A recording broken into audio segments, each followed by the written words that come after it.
My name is Jack Smith. I'm a candidate for the 9th Congressional. A little bit of my background. I'm 61 years old. I've been a resident of Ohio since I was about 3 years old. I'm originally from Kentucky.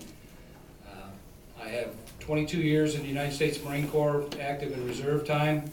I retired in 1997 as a CW04, Chief Warrant Officer 4. I'm a Vietnam veteran. I'm also a veteran of Desert Storm, Desert Shield. My civilian side of the house, I spent almost 34 years with the Toledo Police Department. I retired as the Chief of Police in 2006. I would have liked to have stayed longer, but circumstances kept me from doing that, but it was a tremendous career.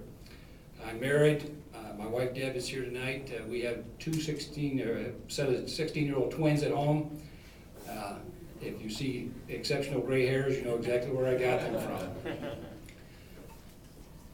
I'm often asked why I jumped into this. Being retired, I've been enjoying my retirement for several years now, and it began last year with the advent of the Tea Party movement. I had seen an advertisement about a Tea Party in Toledo. I called the girl that was organizing it, trying to find out where they were going to have it, and when I told her who I was, she said, "Well, how about speaking?" So yeah, I can do that. I'd be more than glad to.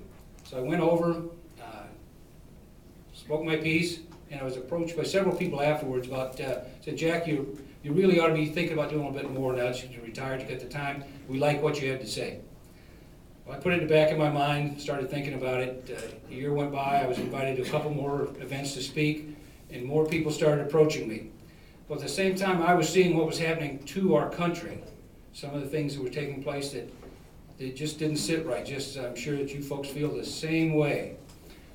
After a lot of hard thought, a lot of soul searching, I decided, yeah, maybe I do have something yet to offer. And what I have to offer are sound, solid, conservative principles. We need to get back to the ideas of our founding fathers. We have a brightly lit path to follow. We, as conservatives and as Republicans, strayed from that path, and we've allowed those in Washington to take over, and they're pushing us in directions that we do not need to go.